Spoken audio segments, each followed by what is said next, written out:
Hi. Many of you in this room know that Daryl Hawk has been a member of this club for 18 years.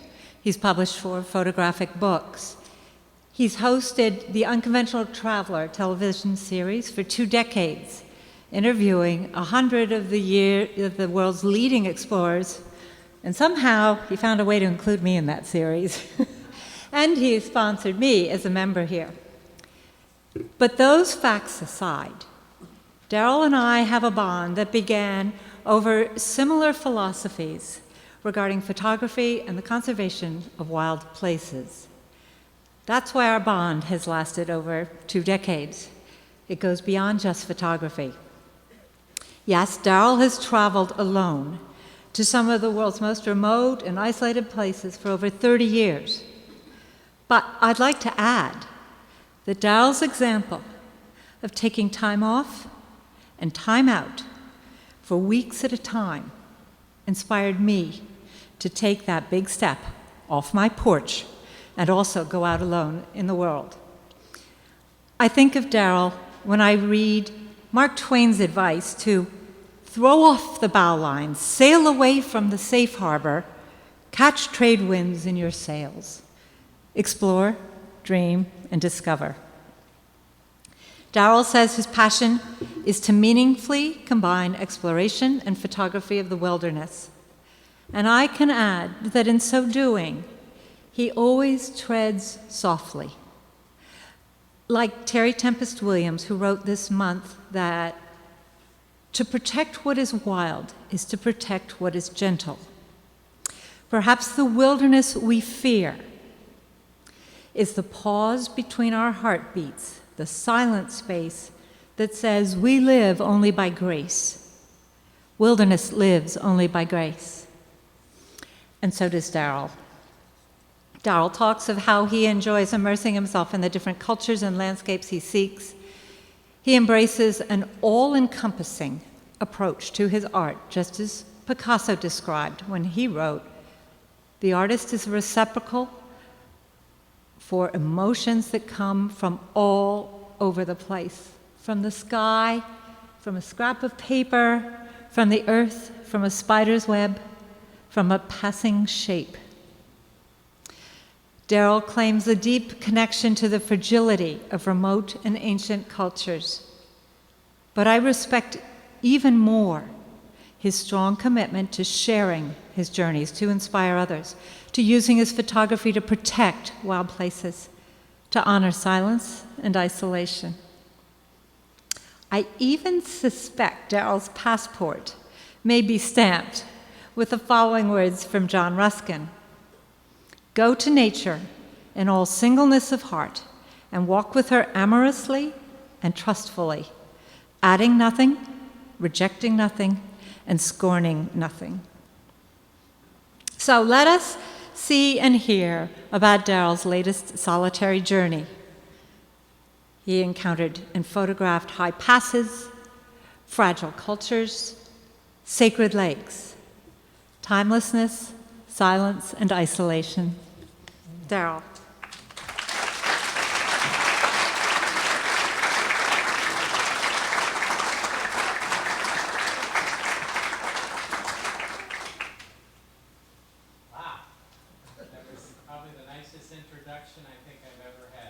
Microphone, please. Thank you, Allison. Thank you, Bob. You know, the best journeys never really end. And this is a very exciting night for me because this is the last leg of the longest journey I've ever taken. The journey across Ladakh began 10 years ago. 10 years ago, I've never spent even a fraction of a time, so much planning, so much research, so much dreaming, so much thinking about getting to Ladakh, and I finally got there. So thank you all for being here this evening. This is the last stop. Now, before I present this latest documentary to you, I would like to thank certain individuals who are here this evening. Allison, thank you for that wonderful introduction. You're such a dear friend. We go way back, and that meant a lot to me. I'd like to thank the Consul General for India and Media Affairs, LT Nagati, for being here this evening. LT, come on up.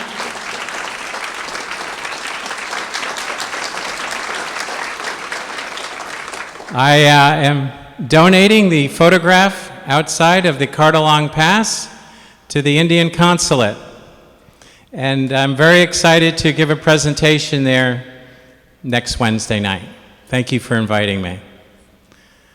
I would like to thank Rinchen Darlo, former representative to the Dalai Lama, and now president of the Tibet Fund. Thank you for being here.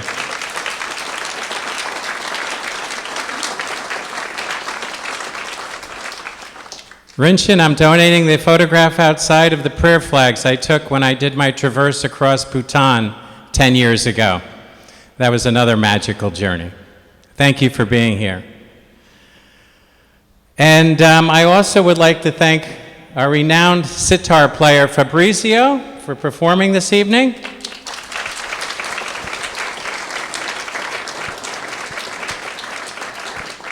And he'll be accompanying me while I'm showing my photographs. And last, I would like to thank all of you for being here, the audience, so many friends, so many supporters, so many familiar faces.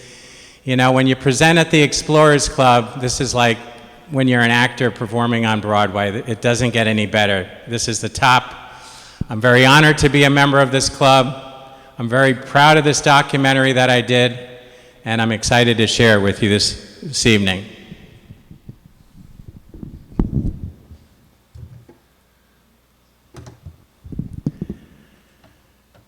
You know, it was the great explorer who I got to know, Norman Vaughan, who said, "Dream big and dare to fail." Well, that motto really stuck with me when I met Norman down here about 10 years ago. I truly believe that it was my destiny to go to Ladakh. 10 years of planning, researching, dreaming about doing a complete traverse from Pakistan all the way to Tibet. But it took me 10 years because everyone said you cannot go in April or earlier. The passes will all be snowed in. There'll be too much ice.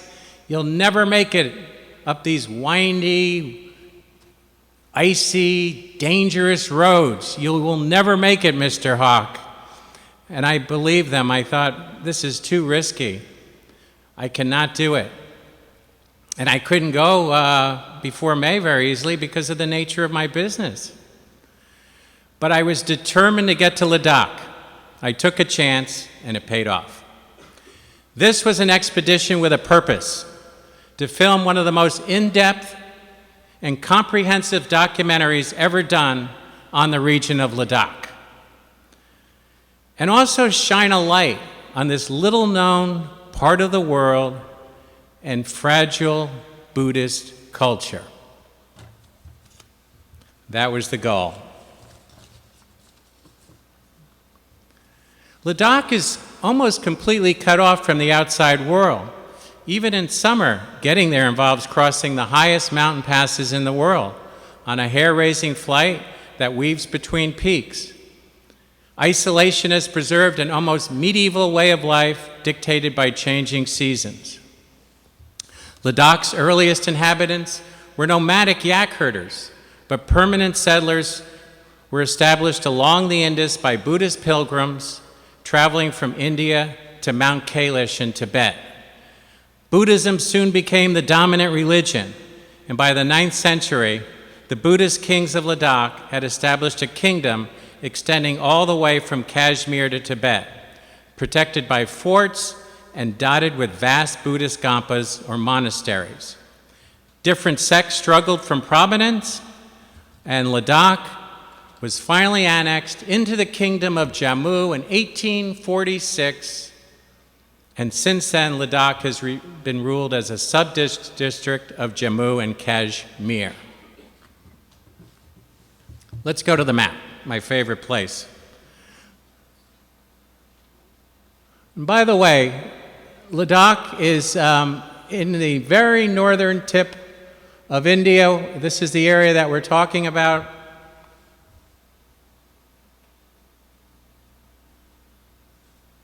And this is the traverse.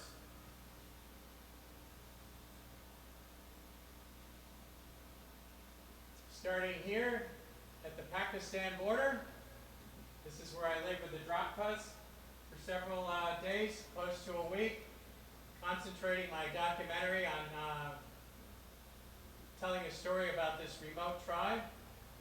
And then it was all the way around these windy, long roads. Few people had ever been on these roads before. And the only people that I really saw go by on my journey was military trucks. As you may know, this is a disputed territory of Ladakh, India, Pakistan, long been disputed, long been considered one of the most dangerous places in the world. I did see a lot of military presence here, but felt completely safe being in India and Ladakh. Made my way all the way down through here towards Leh, then I headed north over the highest pass in the world, the highest marketable pass, 18,380 feet. Bardalam. I wasn't sure if I'd be able to get over the pass, but I did make it. And then I descended into the Nubra Valley. I did my documentary in here for a while, then came back all the way over the pass again, then came down to this part of southern Ladakh, picked up some back roads through here, all the way down to this area. I'm just kind of winging it as I go along. Most of these towns and villages, hadn't seen many Westerners or outsiders. Certainly being there in April, I was the first one they had seen for the season. They were very excited to see me, and the goal was to get all the way down to here, Lake Soramore, and this is where the Tibetan nomads live, base themselves, and here's the Chinese-Tibet border right over here. Got as far as about here, and that's as far as I could get. Now, I should point out that most of the military presence by far was on the Chinese border. That's where the real issues are now with India. And India and Kashmir is on the Chinese side, not the Pakistan side. Now, before all of this even started, I was determined to see a few other parts of India. I had never been to India before. I always dreamed of India. And when you're a photographer, you know that India is a photographer's paradise. It wasn't easy getting to Ladakh, but I'll save that story for a little while. It took me 3 flights to get there, but I did meet a lot of people at the airport with the 3 delayed flights. But first of all, I wanted to see Rajasthan. Rajasthan is an area that I'd always dreamed about. It's an exotic and colorful, vibrant state that has retained the very essence of the bygone royal era. And this part of India was dominantly ruled for over 1,000 years by the Rajputs, a warrior clan who claimed descent from the sun, the moon, the flames of a sacrificial fire. In order to defend their kingdoms, the Rajputs built massive forts and fortresses all over the harsh desert land. Though known as the desert state, Rajasthan has a number of exotic palaces with beautiful gardens, fountains, temples, and forts with amazing artistry. Needless to say, this was a real sensory overload for me.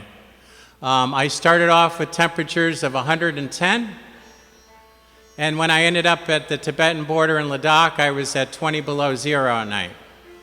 So it's no wonder that I came home quite sick after being there for almost a month with such extreme temperatures.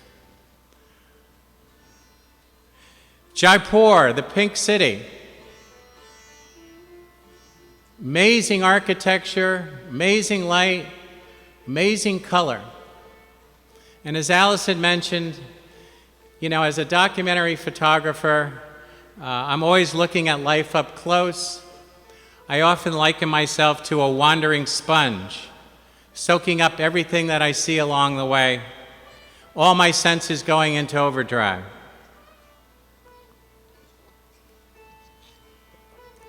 Now, I do travel alone. Known as the unconventional traveler, I have many reasons for traveling alone. Most of all, I just love to just break my life off from the outside world, cut off from everything. I travel with no technology.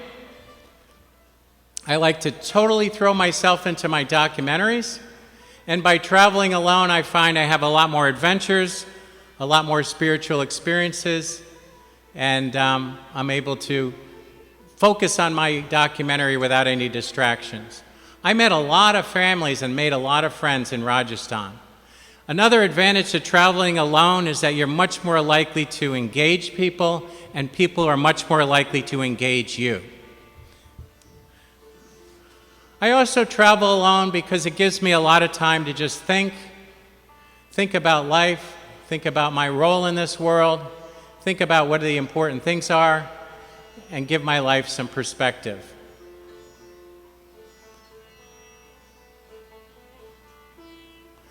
So this part of the journey was quite magical, quite amazing, quite visual. And when I'm shooting and when I get into this flow and when I get into this groove, it builds a momentum. The momentum continues day by day by day. The famous water palace in Jaipur. I travel by pure instinct. I do a lot of research. I seem to always have a route plan that covers all the important areas that I want to cover, but I travel with a lot of goals. Exploration, adventures, photography. Many, many goals. I'm a one-man band. I'm writing, I'm doing photography, I'm filming. And to get this shot, I had to run a mile. I do have a driver and a guide. I told him to stop. I saw the camels in the distance. I ran a mile in some sandals, got to the camels, got these shots, and then the driver said, "That was really crazy, Mr. Hawk. You shouldn't have done that." And I said, "Well, why is that?" He said, "Where you just ran had 3 or 4 different species of poisonous snakes. And here I am running in sandals." That was an enlightening experience. And then finally getting to the Taj Mahal, it was a dream come true. That was on my itinerary when I wanted to see parts of India. And I'm always looking for beautiful faces, so many faces around the world. This is my new Indian family that befriended me. And I should mention, as I travel around the world, I'm giving out sporting cards to kids. It gives them such a thrill. And for all of you who may know, the Taj Mahal is in Agra, Uttar Pradesh. It is a marble mausoleum built by Mughal Emperor Shah Jahan in memory of his third wife, and it is widely recognized as the jewel of the Muslim art in India, and universally admired as one of the greatest masterpieces of world heritage. I had seen these photos that my grandfather had taken of the Taj Mahal, very similar to this, years ago, and it was always a dream to get there. So since I had decided to go to Ladakh, I had to see the Taj.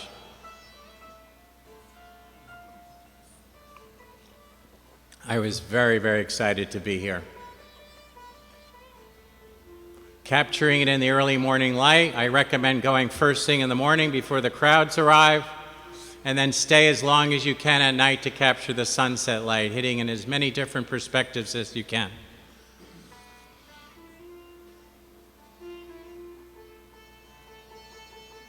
Very excited.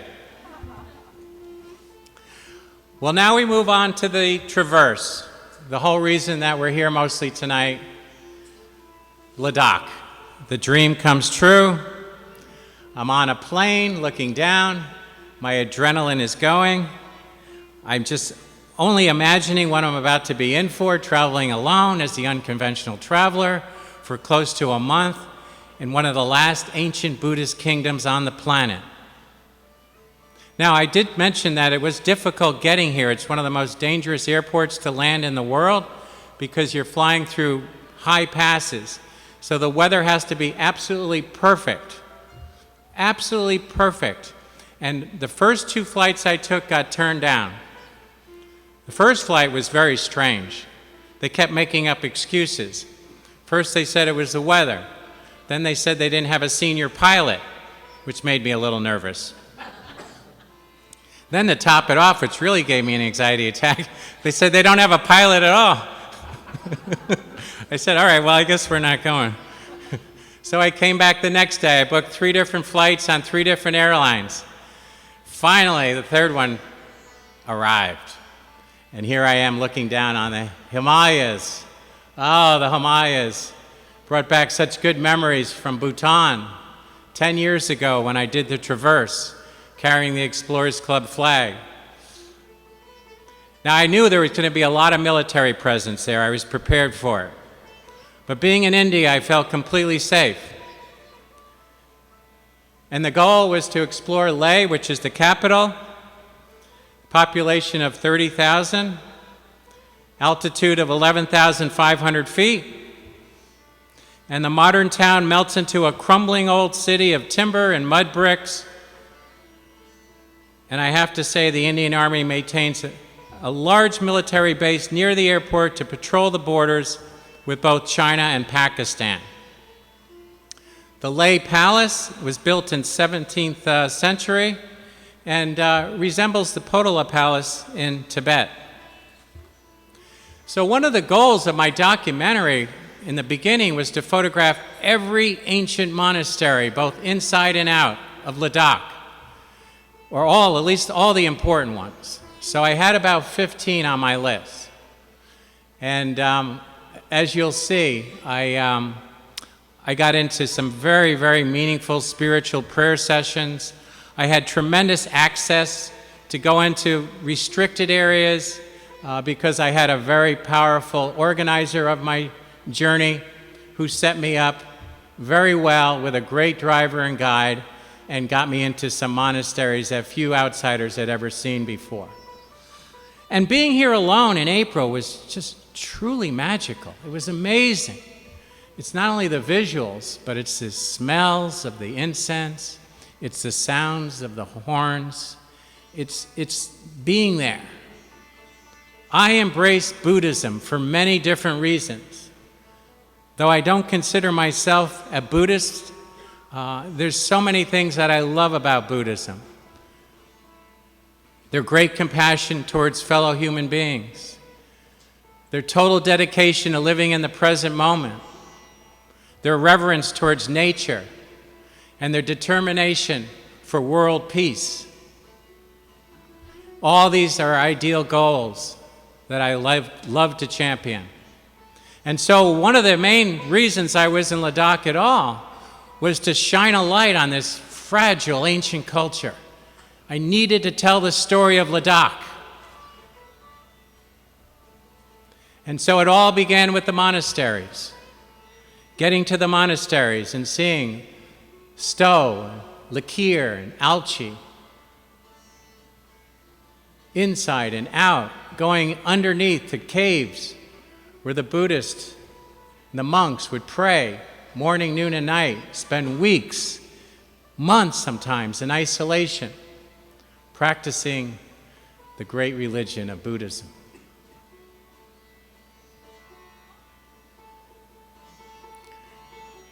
So I did base myself here for, I would guess, around 5 days or so.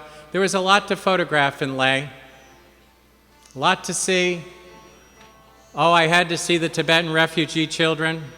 I did spend some time at their school, looked into their eyes. Of course, the Kashmiri rug salesman. A lot of Kashmiris, Muslims there, entrepreneurs. And they were so excited to see me because I was literally one of the first travelers to come to Ladakh for the season. So obviously they were hungry to make a sale, and I couldn't resist buying things, as I always do. I collect things as I go along, and came back with some very beautiful and ancient pieces of art, and I keep them on my mantle at home. Inside the monasteries, the scrolls are wrapped up in the blankets that are set on the benches. They sit there for weeks. These go back to several hundred, 400 or 500 years, scrolls, and then one of the largest Buddhist statues in the world, several hundred feet. It was nonstop visual excitement the entire time I was there. I love wild country to be young in, where my mind can run free and fast with the visual stimulation that I experience from dawn to dusk. I am the unconventional traveler. And tonight you're going to see my story of Ladakh as I made my way out of Leh and made my way across to Pakistan and did the traverse. These are some of the people that I met along the way, and there was an election going on, a lot of talk about the new president, and I'm happy to say that the transition is going very smoothly. Matter of fact, the president of India was in New York just last week. So we wish India great success with their new president, and we are optimistic about your future. We know you have a lot of challenges, but we know India will succeed. Ladakh is really more like Tibet. It's very unlike the rest of India. But it needs to be protected. It needs to be preserved.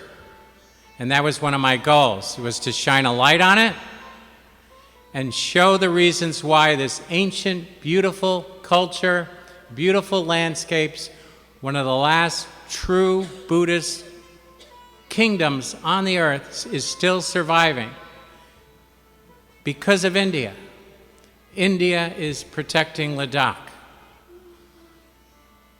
It is allowing it to maintain its cultural heritage. And that's exciting. That's reassuring. But it does have challenges.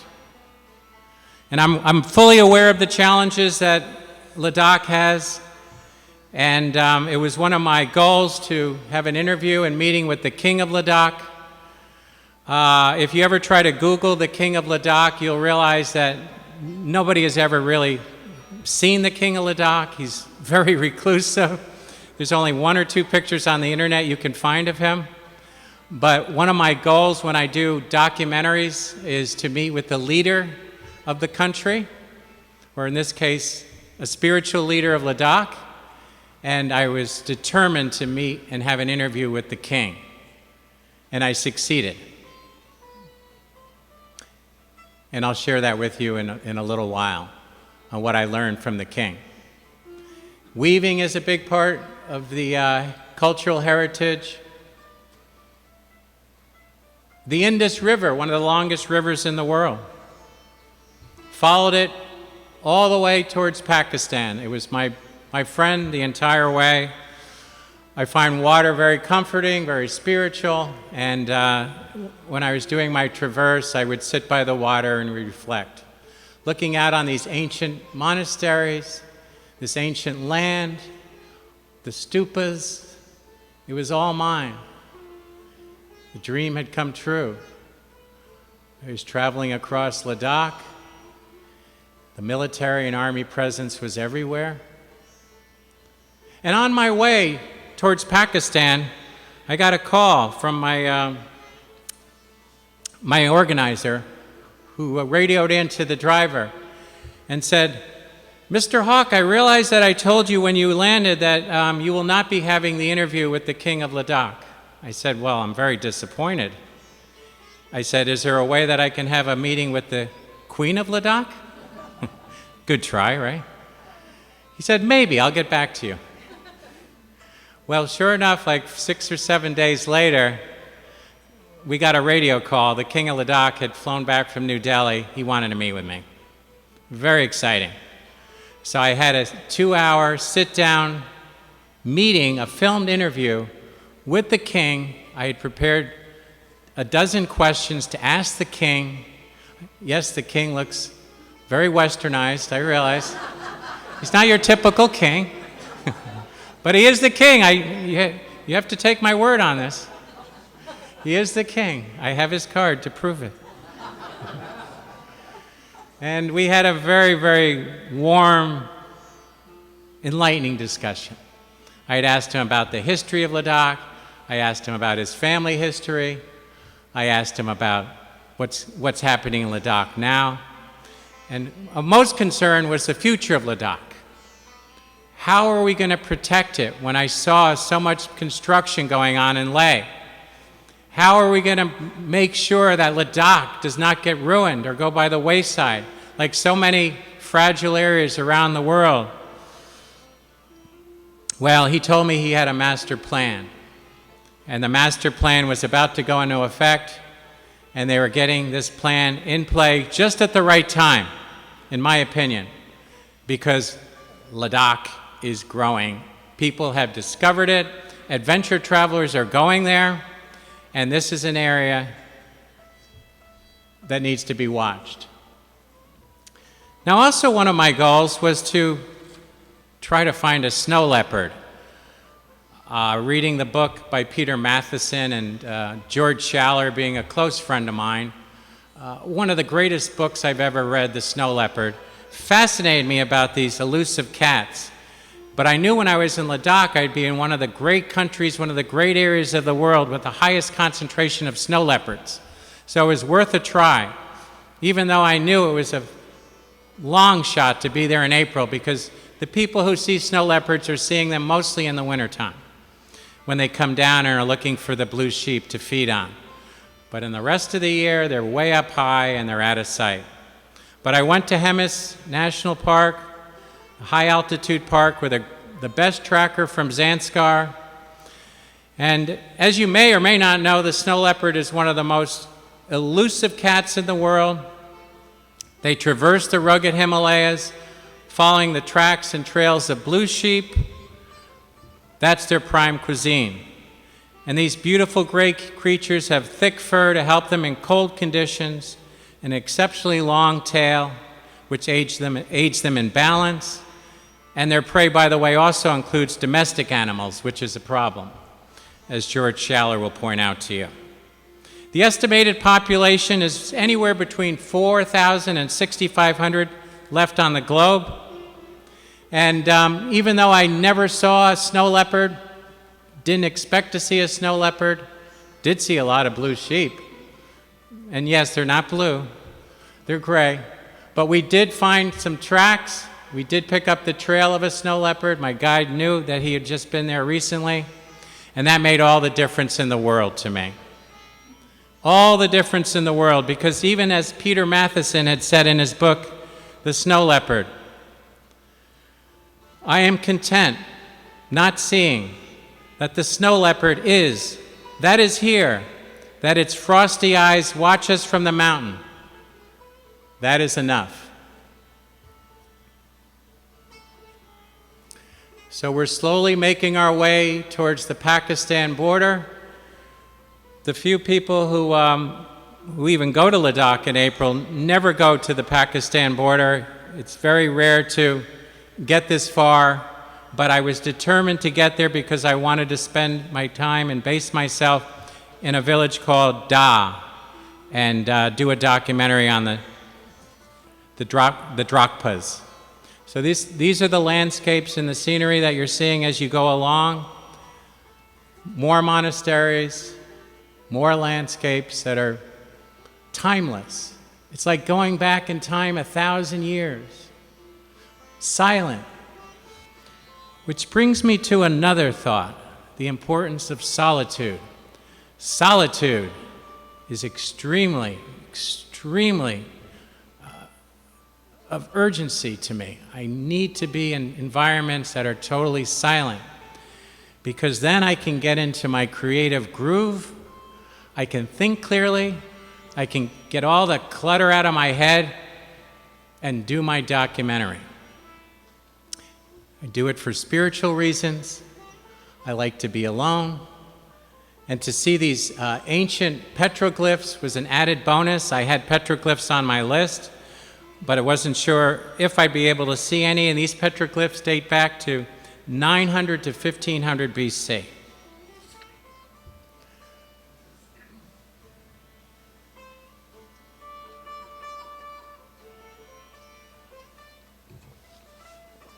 So onward, 11 miles away from the Pakistan border. The military, the police are looking down at me. Who is this person traveling to Da? An American traveling alone, doing a traverse, a documentary, which, by the way, was one of the reasons the king gave me the interview. He'd only given one interview up to that year, and that was with John McCain. So I was in some pretty good company. John McCain was there to get a gauge on the Kashmir situation. So why would he give me an interview? Well, he gave me an interview because he was intrigued by the fact that an American would go to Ladakh and do a complete traverse all the way from Pakistan to Tibet alone. He liked the idea. And he also liked the idea that I was going to come back to America, present my documentary to magazines and television, and tell nothing but a positive story. He was concerned that people were afraid to go to Kashmir. Just the name Kashmir scares people. And I'm here to tell you tonight, there's nothing to be scared of. Ladakh is completely safe, completely.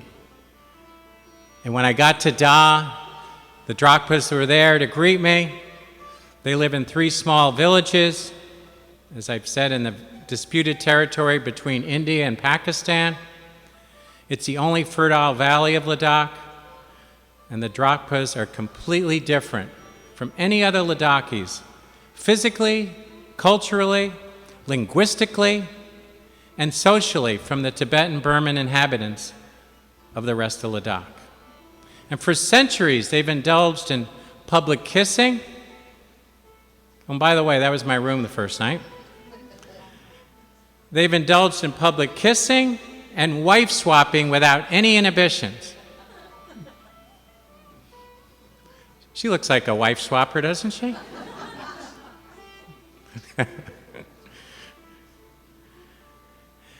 And as you can see, their exquisite dresses and ornaments are just one of a kind, and their main source of income are from products from the well-tended vegetable gardens.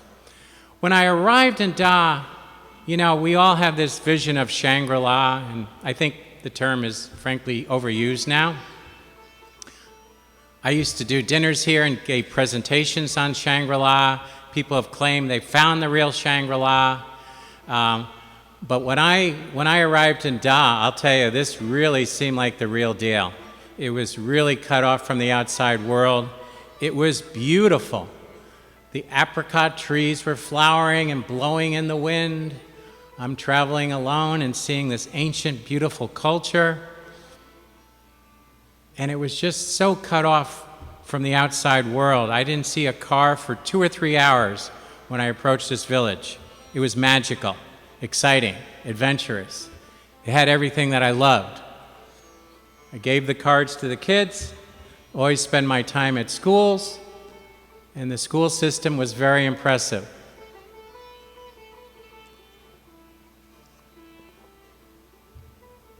So this is the village of Da.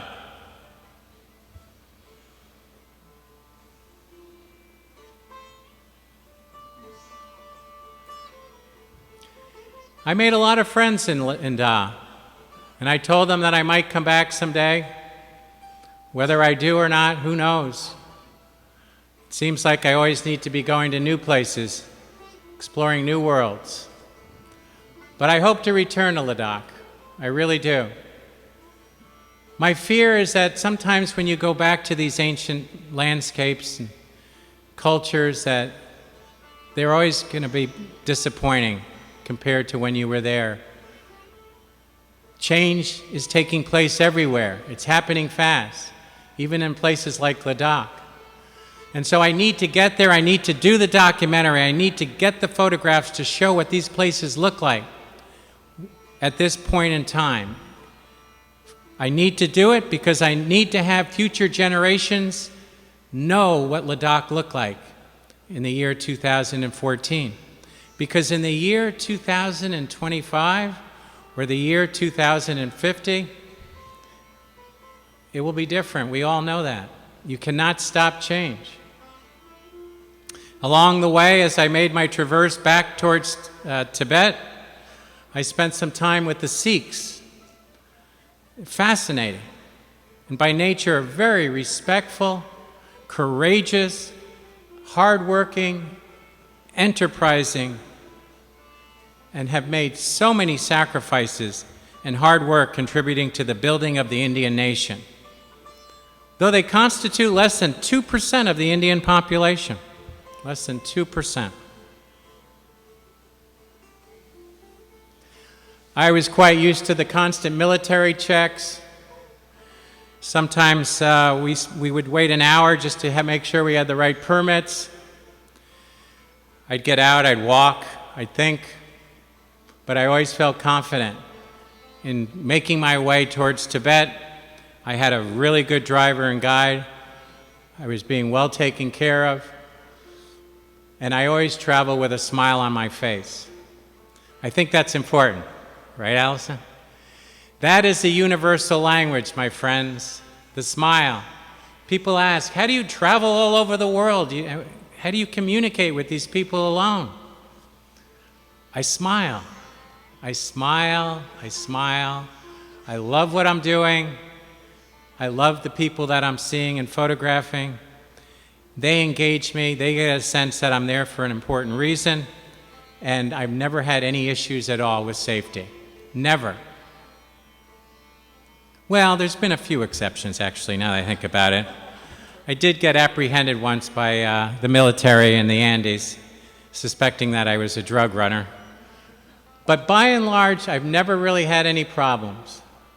This is the road crew in Ladakh. The roads are always a constant effort, a lot of work, maintaining the road. These are refugees, I believe, from Nepal, working day and all day long, so hard to maintain these roads. Because the roads can be very dangerous. At any given time, I may have been facing a mudslide, rock slide, a lot of issues. Plus the fact that driving risky after whiskey is not a good idea. Yes, I was seeing these signs along the way. It kept a smile on my face, and I learned that the road crews put these signs every 10 or 20 miles just to keep people alert and keep a smile on their face. And as you're making your way across Ladakh towards this interior, the faces start changing, become a little more Tibetan, and we're making our way to one of the most important destinations for me as a traveler, the Kardalong Pass. Oh, this was a dream come true for me, being an adventurer, crossing the highest motorable pass in the world at 18,380 feet. Well, like I said, I wasn't sure if I was going to make it. The road conditions were somewhat unknown. When you're at 18,380 feet, even in April, you can easily have an avalanche, a mudslide, a rock slide. A lot of things can happen along the way. But I had what I think is probably the best driver in Ladakh, and he was determined to get me across. I said, look, if it doesn't work out, it's okay. I don't mind getting into the Nubra Valley. Just to be on the highest road in the world is enough. Believe me, it's plenty. We don't have to cross the pass. He said, I'm going to cross the pass, no matter what. And you know what was surprising about this whole thing is he didn't even have a four-wheel drive. The road got icy, got muddy. The drop-offs were at least 3,000 or 4,000 feet. I was getting a little anxious, looking down. But here's the road from the distance. You can see the Kardalong Pass is right up here at the northern tip. And it was still uncertain whether we were going to make it, but I had a lot of confidence, a strong believer in God, and we went for it. And you know, after being in the car for a while, and you know, the nice thing about having a driver is that you're in control.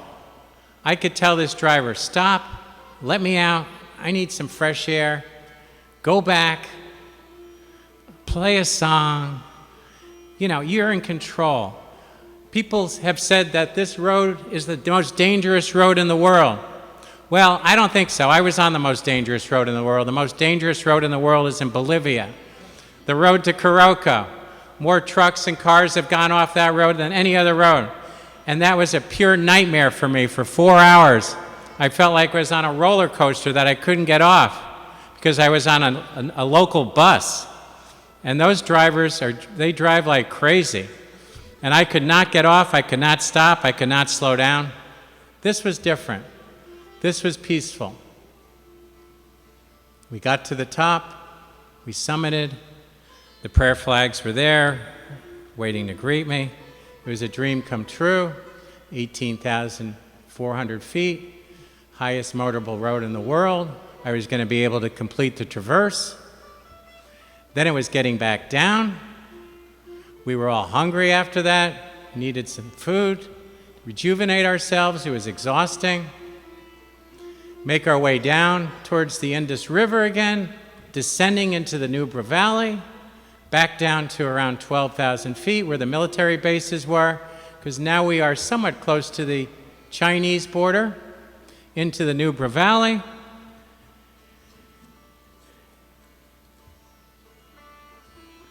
And this was the home of the double-humped camels.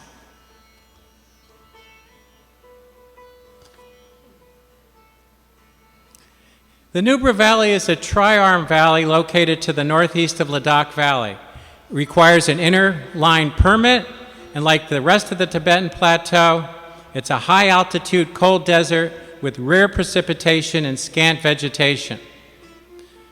The villages are irrigated and fertile, producing wheat, barley, peas, mustard, and fruits and nuts. It's closer to the line of control with India and China, but also Pakistan as well, and you do find more Muslims than Buddhists here. This is my next publicity shot. The road was always changing, but it was really exciting to do some desert riding on the Bactrian camels, and then it was back in the vehicle, back crossing the Kardalong Pass again. This is how we had to get all the way back towards the road to the Tibetan border, was to cross the pass. But along the way, we're obviously, as you can see, seeing more monasteries here. This is one of the biggest Buddhist statues in the world. It was exciting to be here at sunset, just watching it. Very spiritual experience. And after many, many days of being on the road, making my way slowly towards Tibet, not seeing any other vehicles other than a lot of military jeeps, starting to see some yaks. It was really exciting as I knew I was getting closer and closer to Tibet.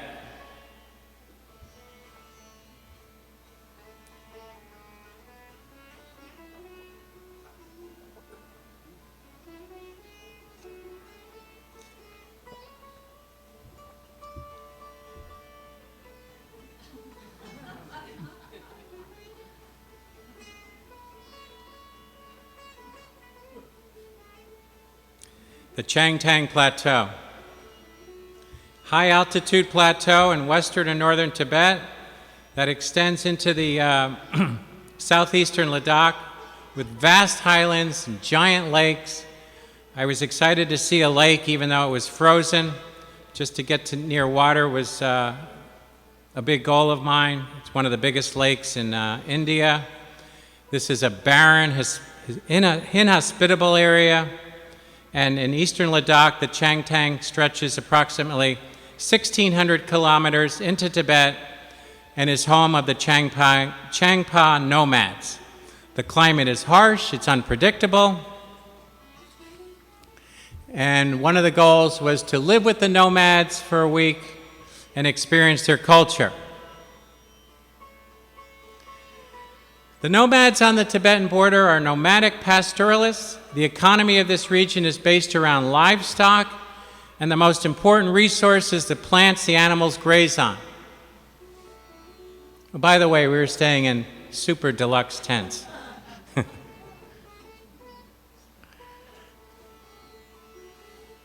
And then here you see Lake Torzamori in the distance, very spiritual lake.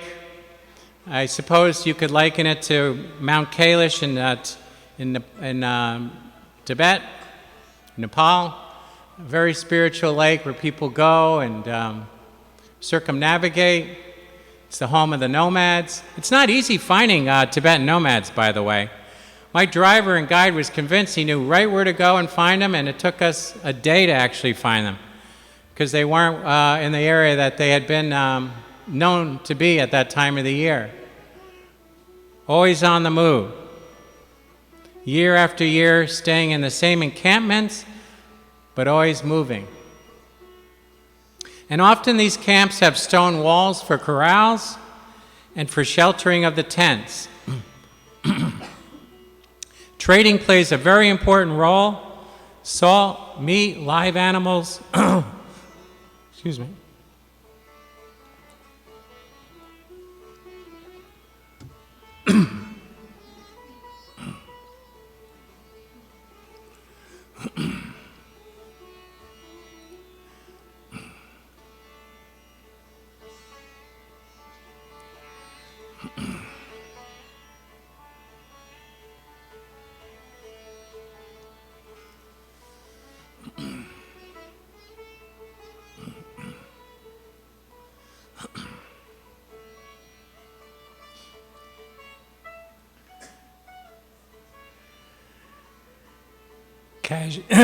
Kashmir, I'm losing my voice. I've got to finish this show.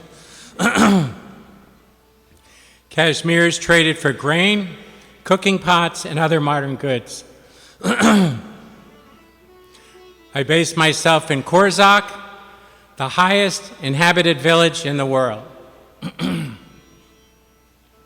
It was quite a dream to get here.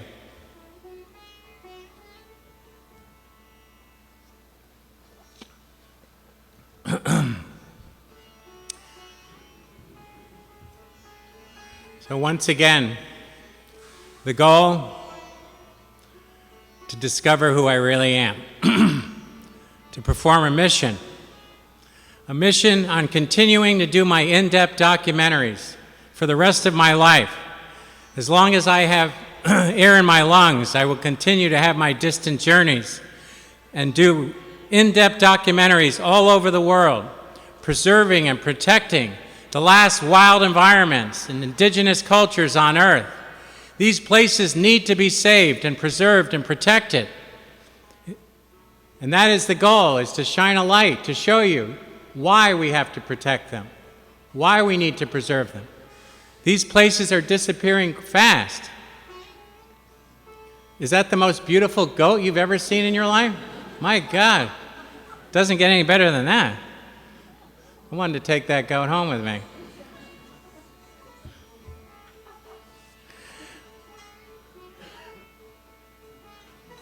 But as I reached the end of the journey, spent some time in the tents, drank the buttered tea, ate their food, listened to their stories, exchanged their hugs, I realized that 30 years ago I made the right decision. I followed my heart. I followed my heart and became a documentary photographer because it's what I always loved the most. It wasn't about money. It wasn't about fame. It was about telling stories about the most remote places in the world. And having those stories live on forever, long after I'm here. The work will survive. And it will be for future generations to decide what happens to Ladakh. In the meantime, as I make my way back to Leh, I'm crossing the second highest pass in the world. So 2 of the highest passes in the world. Unbelievable. A lot of adventure.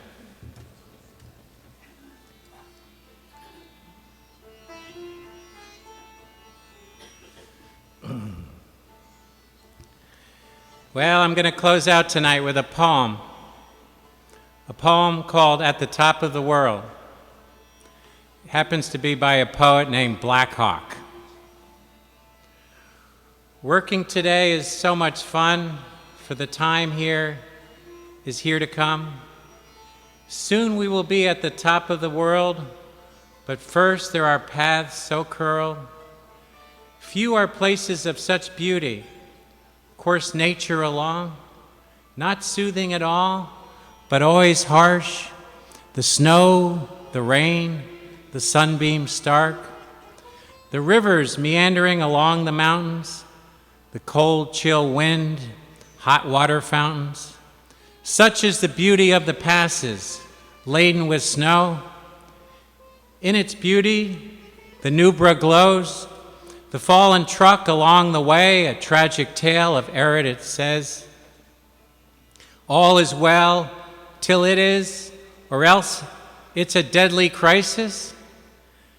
The pain, the stares, the advices of taking care, the broken bikes and fallen spares, all put behind the mind. Still spirits are never so fit and fine. I promise to come back to you. My destination you are, my destination may be. For all my life, I was never so free.